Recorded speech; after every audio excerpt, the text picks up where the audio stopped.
Hi, my name is Angie Andreoli. Virtual rehabilitation, also known as Telerehab, presents unique challenges for patient safety. Here are our tips on how to keep your patients safe during telerehab. Just like an in-person visit, healthcare providers should identify themselves to the patient and verify the patient's identity using 2 unique identifiers, such as their name and date of birth, at the start of each virtual visit. This ensures that you're providing care to the right patient. Hi, Mr. Lee. My name is Angie Andreoli. I'm a physiotherapist at Toronto Rehab. Mr. Lee, can I please have your full name and date of birth? Hi, Angie. My name is Paul Lee, and my date of birth is June 7th, 1960. The unexpected can happen during a telerehab session, such as a patient falling or having a medical emergency like sudden chest pain. Therefore, we recommend that healthcare providers ask for the patient's current location, a phone number that they can be reached at, and the phone number of an emergency contact at the start of each telerehab session. This allows healthcare providers to send help to the patient if you need to. Mr. Lee, to ensure that I can send help in case something unexpected happens today, may I please have the address where you are right now? Okay, I'm at home, and the address is 456 Pleasant Drive. Great. And what is your phone number? 416-222-2222. Okay, thank you. And in the event of an emergency, who should I contact? My wife. Her phone number is 416-333-3333. We also recommend that healthcare providers have access to 2 phones during their telerehab session. In this case, I have the hospital landline. I also have my cell phone.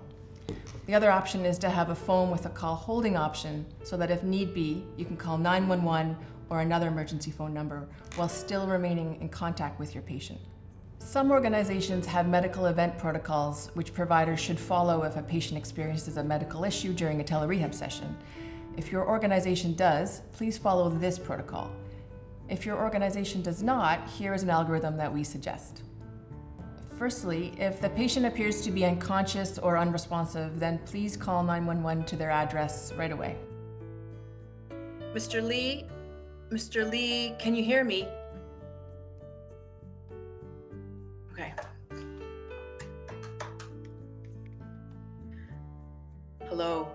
I'm calling to ask for an ambulance for my patient, Mr. Lee. He lives at 456 Pleasant Drive, and he's currently unconscious. If they are responsive, then it comes down to a judgment call for the provider. The guiding principle is whether the patient needs medical care right away or whether they can wait to be assessed at a walk-in clinic or via an urgent appointment with their family physician. For example, if the patient is having signs or symptoms suggestive of a new neurological event, such as appearing confused or reporting changes in vision or speech or motor abilities, then the provider should guide the patient or family to call 911. Or if they're not able to, then you need to call 911 for them. Some organizations may also have a physician on call who can help triage the issue. Mr. Lee, you look unwell. What's going on? I don't know. My arm don't move all of a sudden. Sir, we need to call 911 in case you're having another stroke. Do you feel well enough to call? No. Okay, then I'm going to call on your behalf. Please stay with me.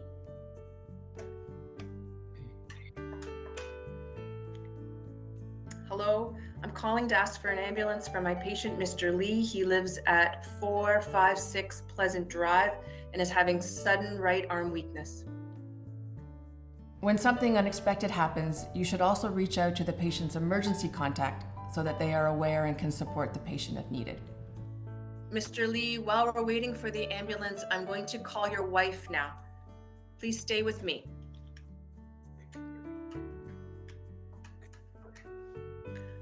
Mrs. Lee, hello, this is Angie Andreoli from Toronto Rehab. I want to let you know that during our telerehab session today, Mr. Lee all of a sudden developed some right arm weakness.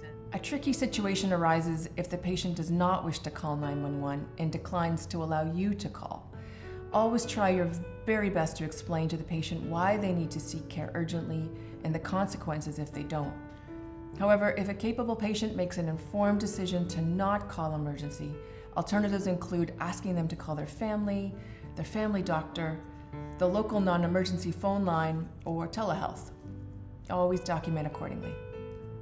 Another situation that can arise is your patient falling during a session.